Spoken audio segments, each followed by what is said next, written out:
Hey, welcome to Starbound. I'm Daniel Pierce, and I'm going to be your narrator today.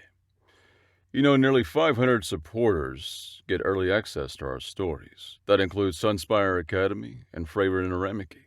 If you'd like to unlock early access and support our new episodes and series, tap join below. Become a Starbound member today. Now, let's get into today's story.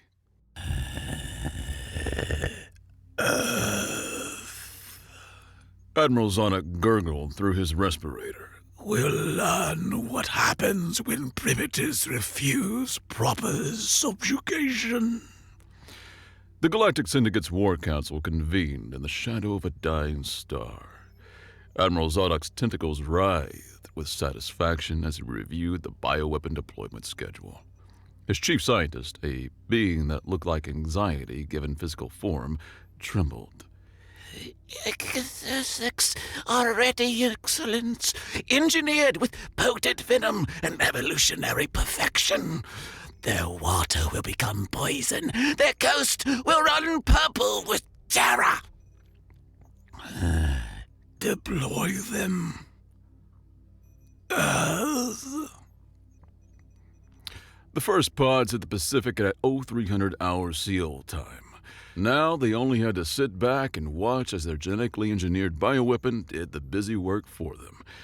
It would infect Earth's native environments like a virus with its highly aggressive temperament and extremely venomous sting. A few months later, a young South Korean woman stumbled into her room, huffing with the effort of carrying such a large grocery haul up 5 flights of stairs. The elevator was broken, of course. With tremendous effort, she shakily made it to her kitchen and set the groceries down. Her kitchen was a pastel paradise of pink applications and kawaii decor that belied her iron stomach. She could already feel herself salivating at the thought of eating. She felt ravenous after climbing the stairs.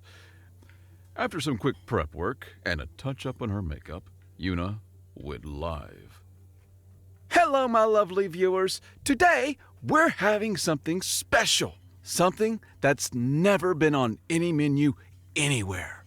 She hefted the Cthulhusk onto her cutting board. It was still moving, tentacles probing for escape routes. I'm told this is some kind of new species. The fishermen are calling it the devil's squid, but I think it's just misunderstood.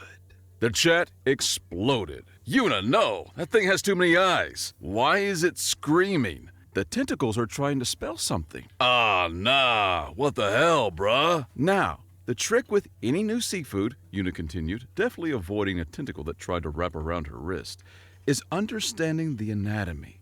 See the purple sac here? That's definitely toxic. We'll remove that first. She drove her knife in violently. The Cthulhu's death scream shattered 2 wine glasses and gave her neighbor's cat anxiety that would last 3 weeks. Ooh, listen to that crunch. Fresh. Light years away, on the Syndicate monitoring station, Junior Analyst Quiven was doing routine signal intercepts when her screens flared to life. She waved a pseudopod at her supervisor. We're receiving something. The supervisor floated over, his gaseous form condensing with concern. What frequency? All of them. It appears to be a human broadcast about food preparation. Oh, by the 7 spheres. On screen, Yuna held up a slice of raw Cthulhusk, translucent and glistening. See how it's still twitching? That means it's fresh. Now we'll add a little sesame oil, some gochujang for heat. She popped it in her mouth, chewed thoughtfully. Her eyes widened. Oh, wow. It's like uni, but more complex. There's this strange tingling, probably from whatever makes it glow. Oh, hold on. Let me try it with rice. Quiven's supervisor made a sound that didn't translate well, but meant roughly existential horror mixed with professional incompetence. Get me the Admiral. Now. Admiral Zadok watched the stream in silence. Around him, his war council writhed in various states of disbelief. She's eating it, his tactical officer managed. The perfect killing machine. She's eating it with sauce. On screen, Yuna had moved on to preparation methods. So, You can grill it, but I prefer it raw. The texture is incredible, like if an oyster and a ribeye had a baby.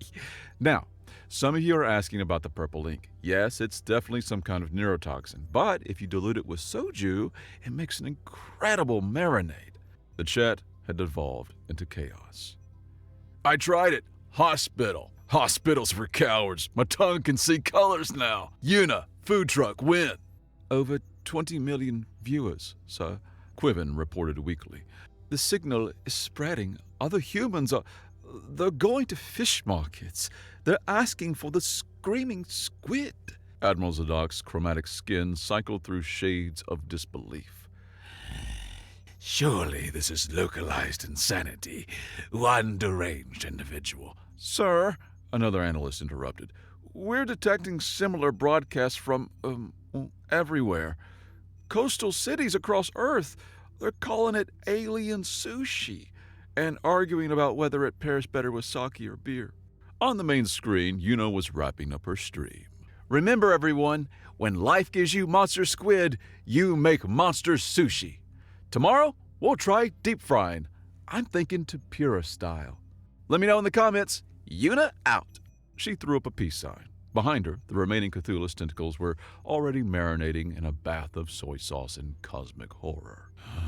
Phase 2, the Admiral commanded, his voice hollow. Deploy the Drake Hounds. Target their land masses. Somewhere they can't possibly. Where, sir? The Admiral consulted his Earth geography database. This Florida place, it appears to be mostly swampland. Perfect hunting grounds. They'll never... Quiven made a small sound. What? Nothing, sir. I've been reading the cultural databases about Florida. You might want to... Deploy them! Now! Quiven shared a look with her colleagues that transcended species, the universal expression of watching your boss make a terrible, terrible mistake. The drop pods hit the Everglades at dawn, their heat shields still glowing as they split open like metal seeds. The Drake Hounds emerged in perfect formation, 9 feet of engineered death, their scales shifting between active camouflage patterns, claws clicking against their titanium-hard chest plates. They dispersed into the swamp with predatory intent. Within hours, they established territory, marking boundaries with pheromone secretions that would terrify any carbon-based life form, any normal carbon-based life form. Ricky Thibault was having a morning beer on his airboat when he saw the tracks. He had lived in the Glades for 43 years, knew every gator trail and python nest from here to Lake Okeechobee. These weren't gator tracks. I'll be dipped in shit, he muttered, following the 3-toed prints to where they disappeared into the sawgrass. His trained eye caught the broken branches 9 feet up, the claw marks in the cypress trees, the remains of what used to be a full-grown alligator torn apart. Ricky smiled. It wasn't a nice smile. He pulled out his phone and opened up the group chat labeled Glades Militia. It's not a cult. By noon, 17 airboats converged on Ricky's coordinates. The assembled crowd looked like a cross between a duck-hunting expedition and a post-apocalyptic raiding party. There was Jimbo with his grandfather's elephant gun, Big Sue with a crossbow that could punch through engine blocks, and the Ramirez brothers with a net launcher they had borrowed from Fish and Wildlife. $20 says it's another escape python, Jimbo said, spitting tobacco juice into the water. Pythons don't leave tracks, Ricky countered. and python don't do that. He pointed to a mangrove tree that had been sheared in half, the cut so clean it looked laser-made. Big Sue whistled low. Okay, so what's the plan? Ricky's grin widened. Same as always. We find it, we kill it, we grill it.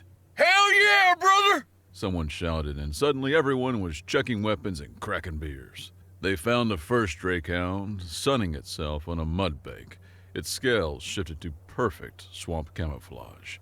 It would have been invisible, if not for the thermal scope Jimbo had definitely not stolen from the National Guard. There, he whispered. 2 o'clock. Big bastard. The creature's head snapped up, nostrils flaring. It had smelled them. Its mouth opened, revealing 3 rows of teeth designed to shear through tank armor. Dibs! Big Sue said and fired. The crossbow bolt caught the Drakehound in the shoulder, punching through scales that should have been impervious. The creature's roar shattered windows 3 miles away in Coopertown. Then it charged. The fight lasted 4 minutes and became legend before it was over. The Drakehound moved like lightning, like hell on overgrown claws that make a mighty purty necklace. Its claws carved through aluminum boat hulls like tissue paper. Its tail strike sent Jimbo cartwheeling into the mangroves. But the Glades militia had something the Syndicate's bioengineers hadn't accounted for. Generations of Floridian energy distilled into pure, stubborn refusal to die. When the Drakehound lunged at Big Sue, she didn't run. She grabbed its jaws with both hands and held on, screaming obscenities that would have made a Marine blush. The Ramirez brothers got the net over it, while Ricky jumped on its back with a machete, looking for weak spots in its armor. The belly! Someone shouted. Get its belly! The creature thrashed, its designer metabolism burning through energy at an unsustainable rate. It had been built for quick kills, not prolonged wrestling matches with humans who thought gator wrestling was a legitimate sport. When it finally stopped moving, there was a moment of silence. Then Jimbo, covered in swamp mud and missing half his shirt, raised his beer. Yeah! Meat's back on the menu, boys! The cheer that went up could be heard in Miami. The video went viral in 6 hours. Bubba's Alien Barbecue Blowout featured a shirtless man in cargo shorts demonstrating proper Drakehound butchering techniques. Now, you want to get in here between the scales, see that? Like filleting a fish, but angrier. The meat's tough, so you want to marinate it overnight. I'm using bush light and gator piss, but you can substitute with Coors if you fancy. The comments section was a masterclass in human adaptability. Pro tip, the venom glands make great hot sauce. Anyone else notice it tastes better if it dies mad? My kid wants one as a pet. We cannot let Florida have all the good meat. Within days, hunting parties spread across the South. Texas responded with characteristic excess, organizing the Drakehound Rodeo and Barbecue Festival in Huntsville. Louisiana chefs began experimenting with traditional Creole preparations. Mississippi declared a state holiday. The aliens, monitoring from orbit, watched their perfect predators reduced to carnival food. They're comparing recipes, Quiven reported, her voice flat with disbelief. The one called Meemaw has posted a video titled Drakenhound Gumbo like my grandpappy used to make it. She appears to be crying with joy while stirring the pot. Sir, Drakehounds haven't been released long enough for a woman of her age to have a grandpappy do anything to our specimens. I don't know what she's talking about. On screen, an elderly woman in a floral apron lovingly added okra to a bubbling pot of what used to be the Syndicate's finest warrior beast. Well, the meat's tough, she explained to the camera. but it reminds me of the gator my papa would catch during the Depression. You just gotta cook it low and slow with love. And Tony Shashiris. Lots of Tony Shashiris. Admiral Zodok's tentacles had gone rigid. How many Drakehounds remain? Of the initial 10,000 deployed, Quiven checked her data. approximately 6. 6,000? 6 total. The Texans are keeping them alive for something called a county fair. A junior officer burst into the command center, his carapace clicking with panic.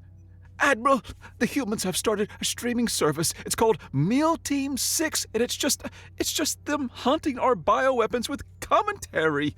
On the secondary screen, a man in tactical gear was stalking through a swamp, whispering to his camera. All right, y'all. We got fresh sign here. See that track? That's a big boy. Probably 800 pounds.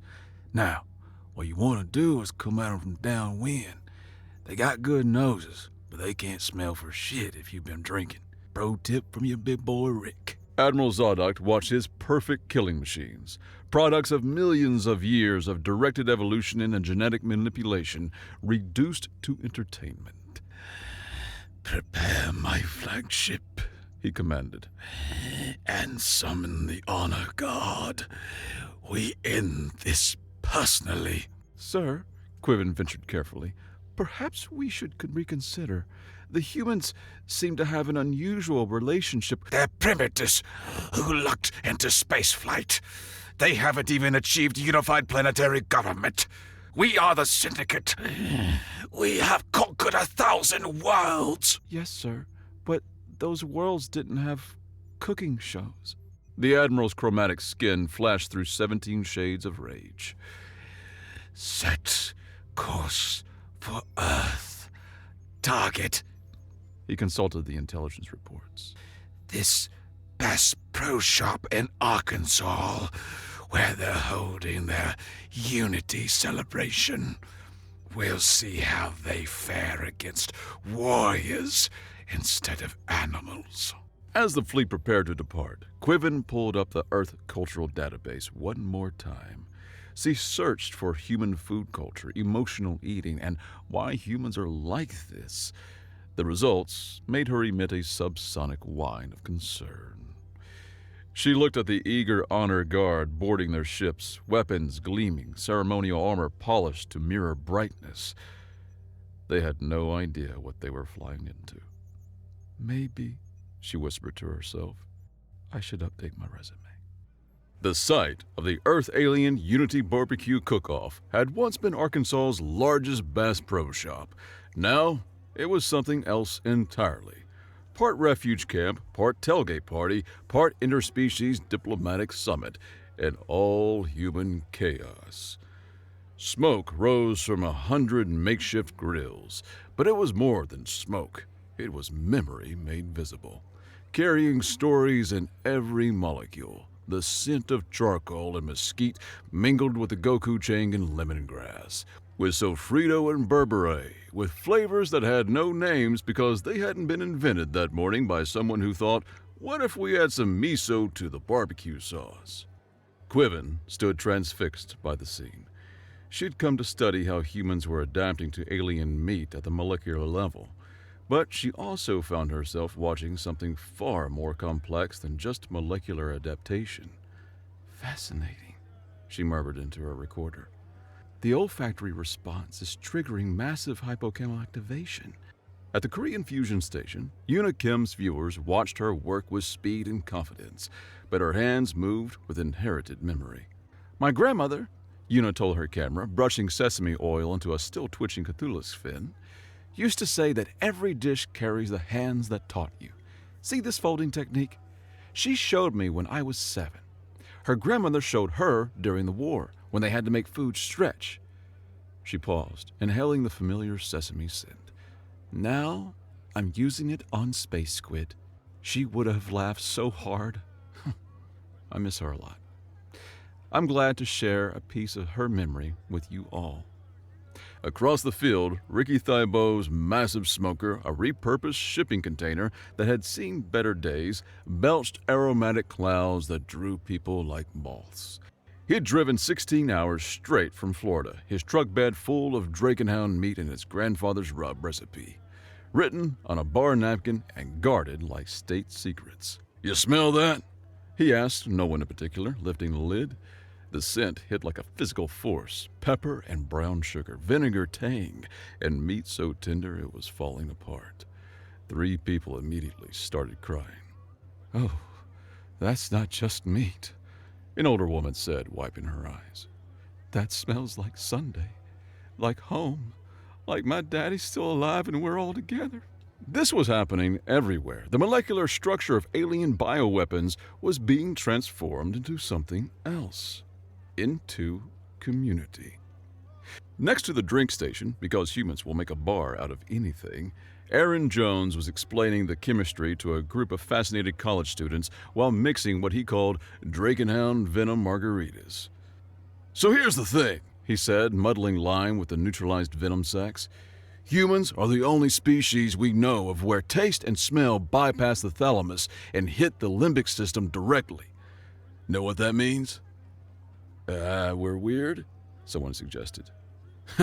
We're time machines, Aaron corrected. Every flavor is a memory waiting to happen. Every smell is a story. These aliens thought they were sending us weapons. Instead, they gave us new chapters. The crowd around him had grown. A Pakistani grandmother teaching her granddaughter to fold samosas with Drakenhound filling. A group of veterans comparing notes on which parts tasted more like MREs and whether that was good or bad. Children darting between adults' legs, stealing bites and creating flavor combinations that would horrify traditionalists, but somehow worked. See that? Quiven spoke into her recorder, watching a toddler share his juice box with another child, then both of them trying Cthulhu's nuggets together. Communal eating patterns establishing from infancy. We're literally building new cultural memories around alien bioweapons. At the center of it all, something beautiful and strange was happening. Traditional enemies were sharing grills. An Armenian baker was showing a Turkish chef how Cthulhu's Inc. made incredible bread. Mexican and Tex-Mex cooks were having their eternal salsa argument, but now with alien peppers that grew from Drakehound droppings. You know what this reminds me of? Father Miguel, who had driven up from Houston, stood watching the crowd with Rabbi Sarah from Little Rock. Loaves and fishes. But instead of a miracle, it's just us. The music, a chaotic playlist that seemed to be controlled by committee and algorithm in equal measure. Shifted from K-pop to Johnny Cash to something with entirely too much accordion. Nobody complained. Bodies moved between grills and tables in patterns that looked random but weren't. Strangers became friends over shared plates. Friends became family over secret recipes. My mother's guacamole. Anna Gutierrez was telling a group, grinding spices with volcanic rock. 27 ingredients, 4 kinds of chocolate, and now Cthulhu's ink for color. She always said food was love you could taste. These aliens, they gave us new ways to love. The observation struck Quiven, monitoring from orbit like a plasma bolt. Commander, she reported to her supervisor, her voice unsteady. I'm detecting something unprecedented. What now? Are they making dessert from our surveillance drones? No, it's serotonin levels, oxytocin production, dopamine spikes. The entire gathering is showing neurochemical patterns consistent with what? Joy. Collective, synchronized joy. They're bonding over the processing and eating of our bioweapons, creating new neural pathways, new cultural connections. We may as well have sent them communion. Her supervisor's chromatic skin went pale. That can't be true. Food is fuel. Eating is survival. Not for them. Quiven pulled up scan after scan. Look at this. When they share food, their brains light up like stellar cores. Mirror neurons firing in synchronization. They're not just consuming nutrients. They're consuming experiences, sharing memories, creating meaning. But the bioweapons have become a part of their story. Their children will grow up with these tastes as comfort food. Their poets will write about the summer the sky rained monsters and humanity made soup. We've given them mythology. The supervisor was quiet for a long moment. How do we fight that? Quiven's tendrils drooped. We can't. How do you defeat a species that turns existential threats into potluck dinners?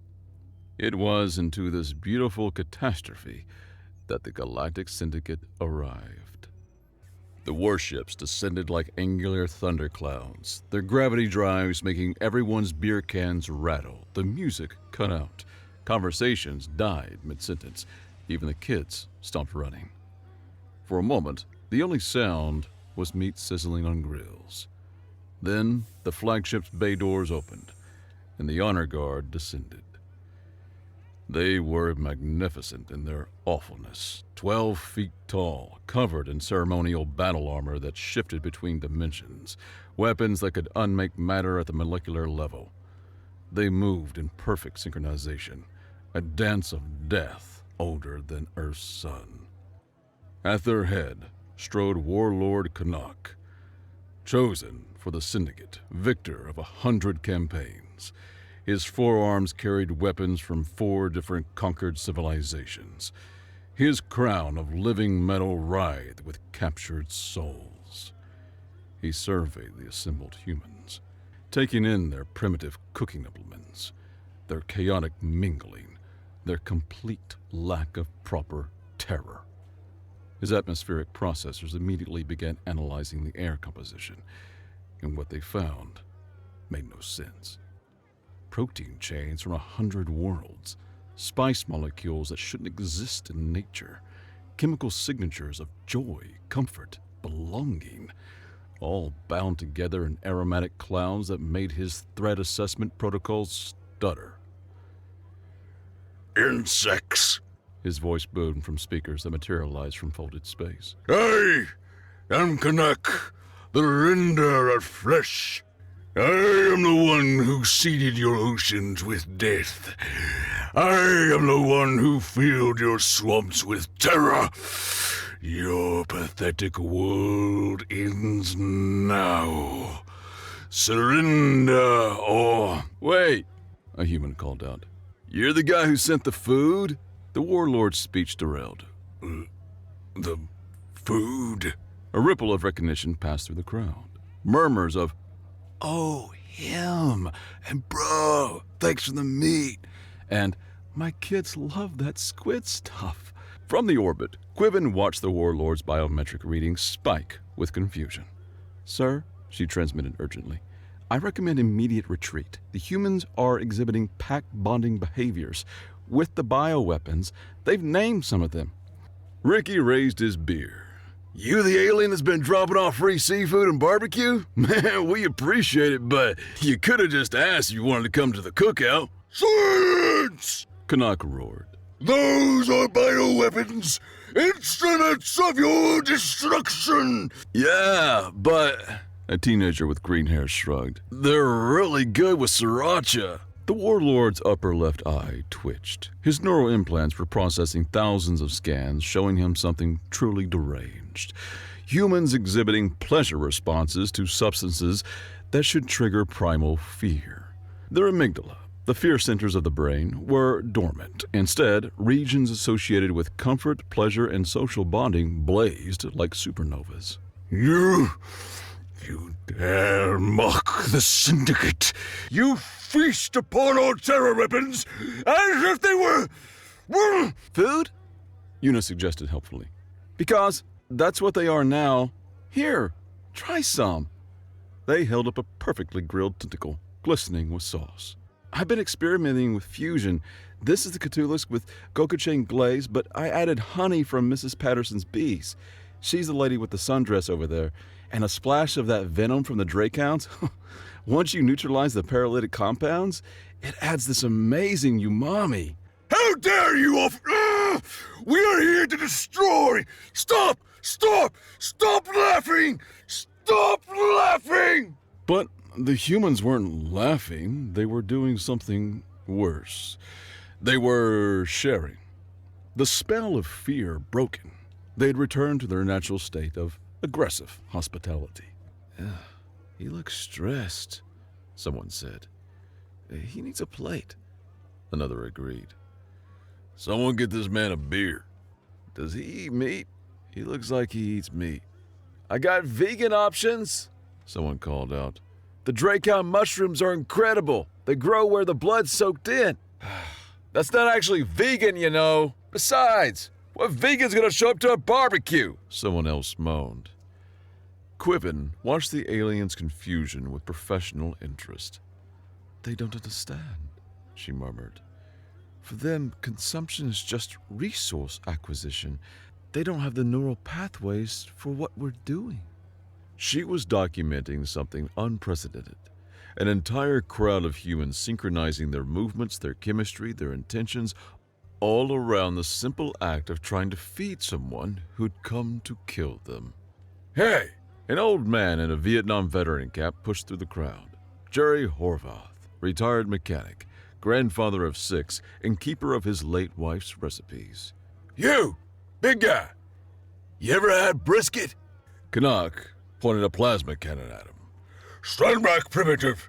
Jerry didn't flinch. 60 years of marriage to Dolores Horvath had immunized him against intimidation. Son, I asked you a question. You ever have real Texas brisket? Not that fancy molecular gastronomy stuff you probably got up there in space. I'm talking 14 hours over mesquite, dry rubbed with love and spite. He pulled a piece from his plate, the meat falling apart, smoke ring visible, bark caramelized to perfection. The smell hit everyone within 10 feet. Not just meat and smoke, but something deeper. Time, memory, love transformed into carbon and protein. This here was Dolores's recipe. She passed last spring, but I'll be damned if I don't keep making it. See? That's what you aliens don't get. We don't eat. We remember. Every bite's got a story. Every meal's got a meaning. The crowd had gone quiet. Jerry's weathered hands trembled slightly as he held out the plate. Behind him, the smoke from the grill carried 40 years of family dinners, first dates, celebrations, wakes, Sunday afternoons when the kids were small, and time moved like molasses. My Dolores used to say that love was the only spice that mattered. Everything else just helps you taste it better. She'd make this brisket for anyone who needed it. New parents, folks who'd lost someone, strangers who just looked hungry. Fed half the neighborhood after Hurricane Harvey. He stepped closer to the towering warlord. The honor guard raised their weapons, but Jerry didn't even look at him. When we share food, we share ourselves. My Dolores is in this brisket. My grandmother's in her cornbread recipe that my daughter makes now. My daddy's in the way I hold my tongs. Hell, now your space cows are in here too, turning into memory right alongside everything else. The warlord's sensors were screaming alerts. The human's pheromone signature was disturbing. Grief and joy and welcome all tangled together, with molecular traces of every person who'd ever sat at his table embedded in his skin. You came here thinking we were weak because we're messy, because we argue and fight and can't agree on a damn thing. But put us around a table, give us something to share, and we become something else. We become family, all of us. Even the weird ones. Especially the weird ones. Jerry's eyes glistened. Your monsters? They brought us together. Every time one showed up, neighbors helped neighbors. Strangers became friends over figuring out marinades. Kids who'd never talked before bonded over whether Cthulhu was better grilled or fried. You didn't send us weapons. You sent us excuses to feed each other. The warlord's plasma cannon wavered. His universal translator was having a breakdown trying to parse concepts his species had no words for. The closest approximation it could manage was something like ritualistic resource sharing for non-survival purposes, enabling pack expansion beyond genetic boundaries, which didn't capture even a fraction of what Jerry meant. Food isn't just calories to us, Jerry continued. When my Dolores was dying, she couldn't talk much near the end, but she could still taste. I'd bring her little spoonfuls of her favorites. Her mama's peach cobbler, the first thing she'd ever cooked for me. That disaster of a casserole our daughter made when she was 8. Each bite was a whole conversation, a whole life. She died with the taste of our first anniversary dinner on her lips. Someone in the crowd was crying. Several someones. The kind of crying that happens when truth hits you in the chest. Jerry smiled, the expression carved by decades of joy and loss. So, I'm gonna ask you again. You want some brisket? 'Cause my Dolores would haunt my ass if I let anyone leave hungry. Even a 10-foot-tall space lobster with anger issues. She'd say, Jerome Horvath, that boy's obviously hangry. Fix him a plate before he does something stupid. The silence stretched. Around them, humanity held its breath. Grills sizzled. Somewhere, a baby cried and was quickly soothed. Then, a child pushed through the crowd. Brayley, 7 years old, missing her 2 front teeth, carrying a paper plate loaded with a chaos of foods that shouldn't work together but somehow did. Here, she said, holding it up to the warlord. I made you a plate. It's got some of the squid stuff and the lizard meat and mac and cheese because mac and cheese makes everything better. Kanak looked down at the small human, her face earnest, sauce smeared on her cheek. His sensors analyzed her. Minimal threat level, negligible muscle mass, no weapons. What they couldn't quantify was the power of a child who'd grown up in a world where monsters fell from the sky and became Sunday dinner. You don't fear me. Brayley shrugged. You're just hungry. Everybody gets mean when they're hungry. My mom says so. She pushed the plate higher, standing on her tiptoes. The assembled crowd held its breath. Quiven, watching from orbit, found herself leaning forward despite the vast distance. See? Brayley continued, pointing at her carefully arranged plate with a seriousness only a 7-year-old could muster. This part is from Mrs. Kim. She makes the tentacles taste like candy, but spicy. And this is from Mr. Ricky. He let me help with the sauce, and this mac and cheese is mine. I made it myself. Mom helped me, but only a little. She looked up at the warlord with eyes that had never learned proper fear. When you share food, you share happy. That's what Grandpa Jerry says. And you look like you need some happy. The honor guard shifted nervously. They'd conquered worlds, shattered civilizations, made entire species extinct. But none of their training had covered what to do when a small human offered you mac and cheese as a peace offering. He slapped the plate from her hands. It fell in slow motion. The carefully assembled offering, the child's gesture of welcome, the last chance for peace. It splattered across the dirt, mac and cheese mixing with alien meat and hope. Brayley's face crumpled. She didn't cry. She just looked at the ruined plate, then up at the warlord, confusion and hurt clear in her eyes. Why? Why did you make it all wrong? She asked, small and bewildered. I made it special for you. The crowd's mood shifted like a tide turning. It wasn't the waste of food, though that was bad enough. It wasn't even the rejection of hospitality, though that cut deep. It was the breaking of something sacred, a child's innocent belief that everyone was just one good meal away from being friends. Ricky set down his beer with deliberate care. The sound of glass on wood was very loud. Yuna's smile faded, replaced by something that would have sent her ancestors' enemies running. Jerry's expression went stone cold, the kind of cold that comes from watching someone hurt a child at what should be a celebration. Around them, 300 humans looked at the aliens with expressions that would have sent their xenopsychologist into therapy. It was the look of parents, grandparents, neighbors, strangers, united by one simple truth. You don't make children cry at a barbecue. Well, Fordaman said, cracking his knuckles, looks like you just became the main course.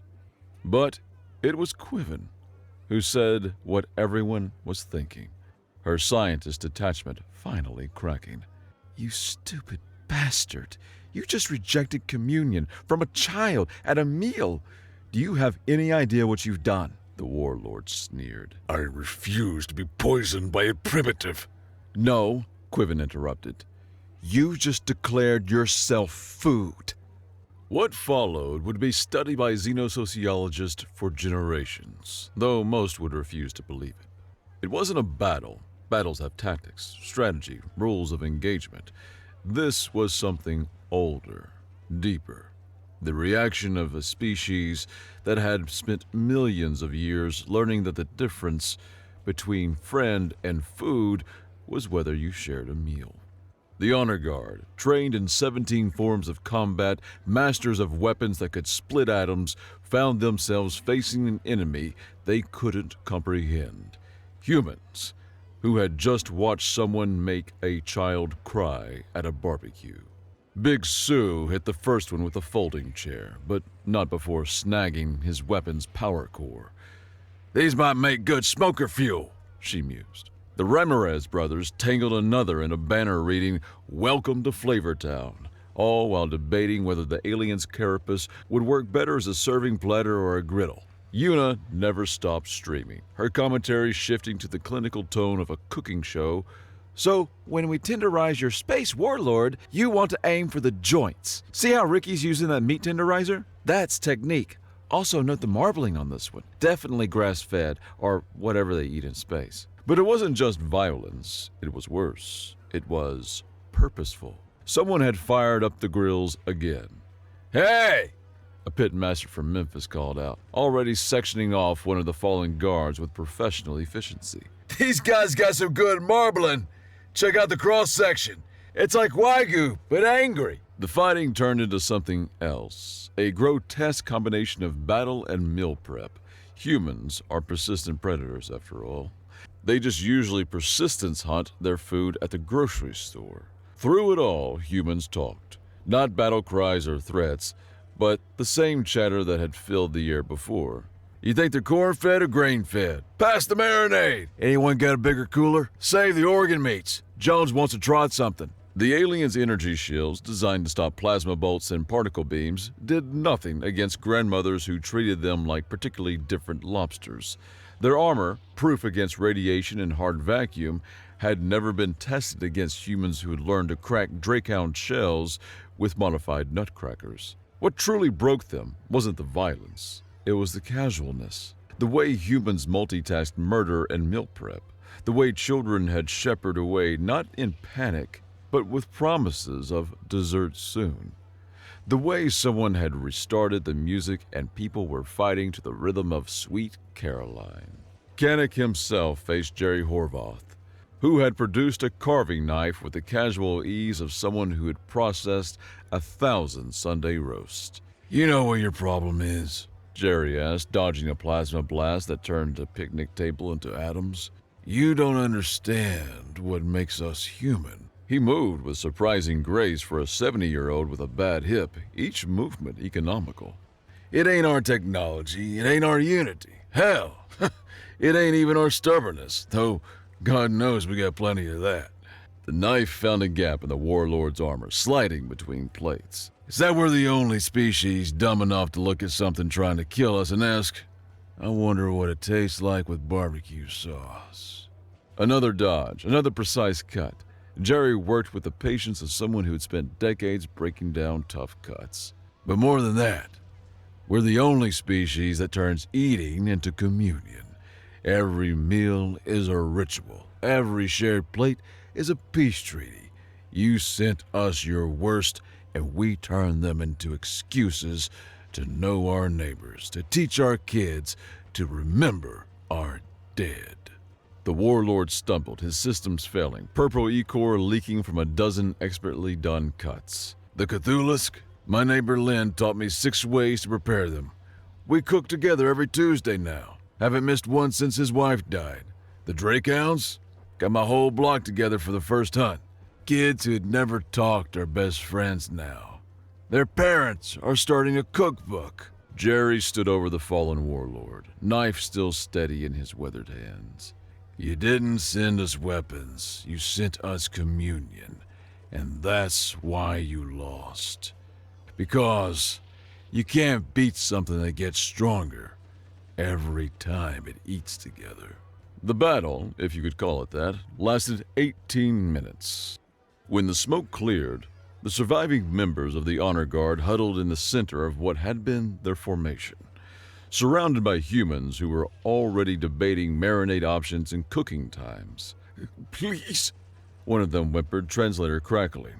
we surrender. Just don't What? Yuna asked brightly, her knife glinting. don't eat us. The crowd exchanged looks. Someone snorted, then another. Within seconds, the entire assembly was roaring with laughter. Not cruel laughter, but the kind that comes from recognizing absurdity. Eat you? Buddy, you ain't been marinating nearly long enough. Besides, we got standards. You gotta earn your place on our plates. These bioweapons, they earned it by bringing us together. You made a kid cry. That's just bad seasoning. Brayley had been found and comforted, given a new plate piled twice as high. She stood near the surrendering aliens, mac and cheese clutched protectively. You can have some if you say sorry, she offered, because children understand forgiveness in ways adults forget. But you have to mean it, and you have to share nice. But Canuck wasn't there. The warlord had fled, using a personal teleporter in the chaos, abandoning his troops. Well, someone said, that's just rude. Leaving before dessert? Aaron Jones shook his head. No home training at all. Jerry cleaned his knife. Yeah, don't worry. Universe isn't that big. And humans? We're real good at tracking down dinner. The next day, the Galactic Council was in emergency session, representatives from 100 worlds arguing about the human situation. The syndicate delegation was notably absent, having collectively decided that any species that weaponized cooking shows was too dangerous to engage. Quiven, who had submitted her formal resignation 6 hours ago, was giving her final report. The bioweapons achieved a 100% integration rate, she stated, her tentacles folded in what her species considered resignation. However, the results were unprecedented. Explain, demanded the council elder, a being of pure energy who had never needed to eat in its billion-year existence. Quiven pulled up the data.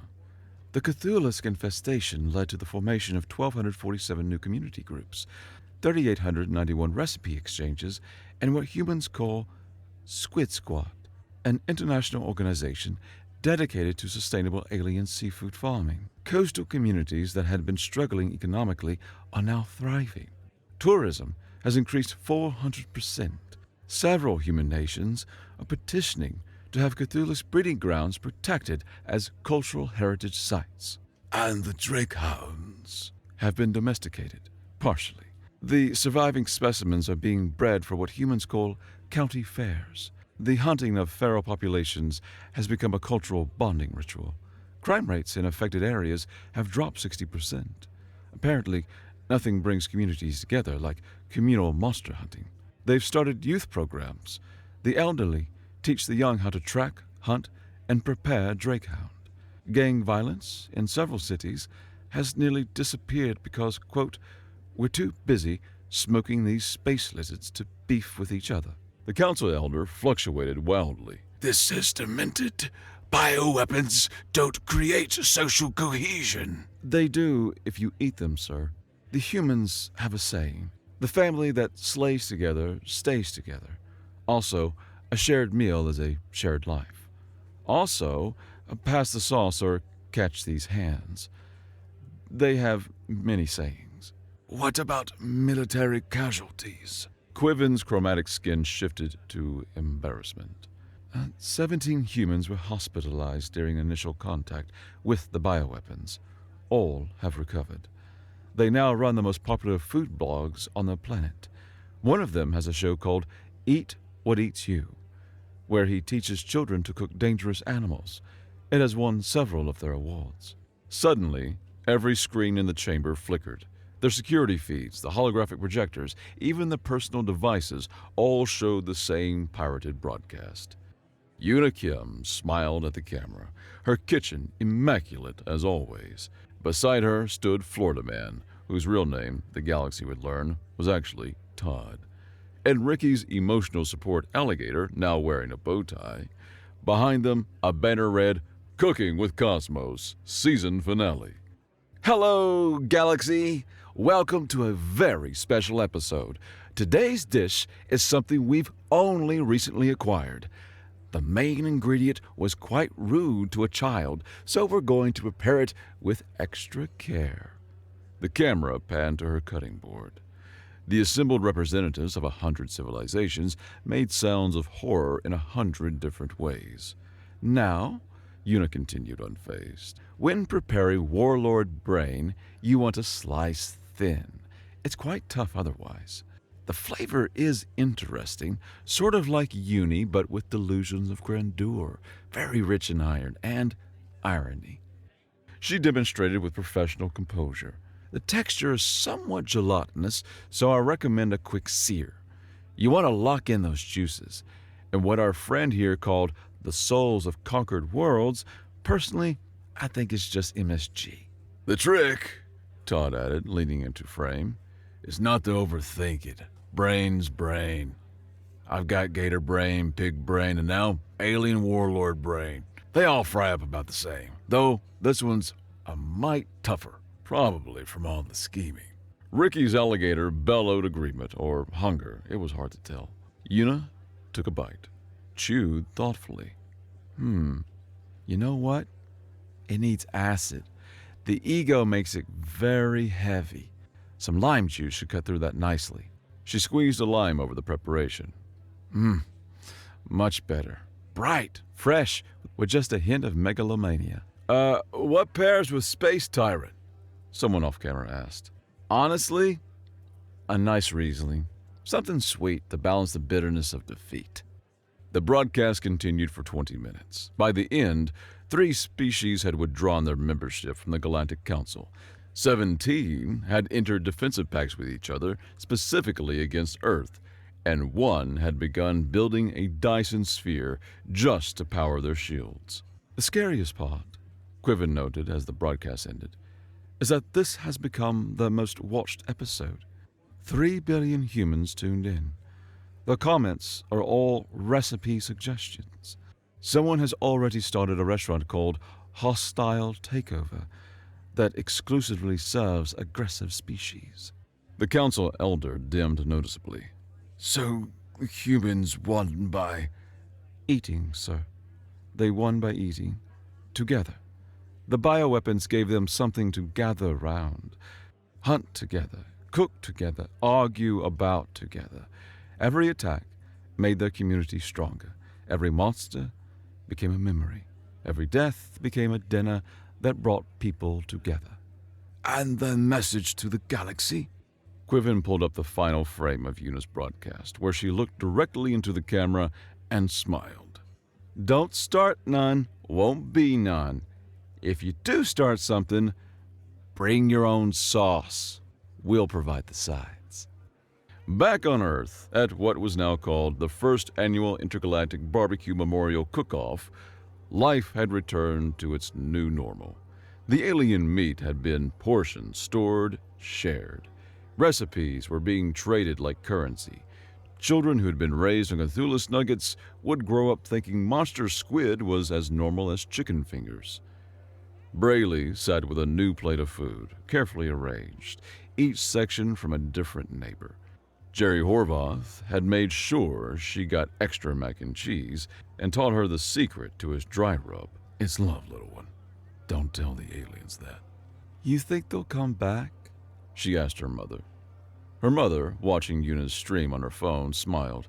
Oh, honey, after today, I don't think anyone's going to bother Earth for a long, long time. Brayley nodded sagely, then returned to her plate. After all, the Cthulhu really was better with sriracha. The great Bass Pro Shop cook-off had wound down. But its effects rippled outward. In Seattle, a support group for former gang members bonded over Drakehound jerky recipes. In Tokyo, kindergartners learned counting by sorting Cthulhu's tentacles. In Cairo, a grandmother who hadn't spoken to her neighbor in 30 years knocked on her door with a casserole made from that space stuff and 40 years of grudges dissolved over shared meals.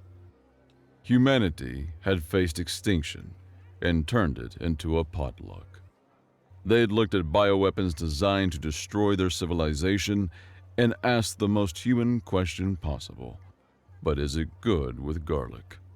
And somewhere in the depths of space, a lone syndicate analyst named Quiven filled out her application for Earth's new intergalactic exchange program.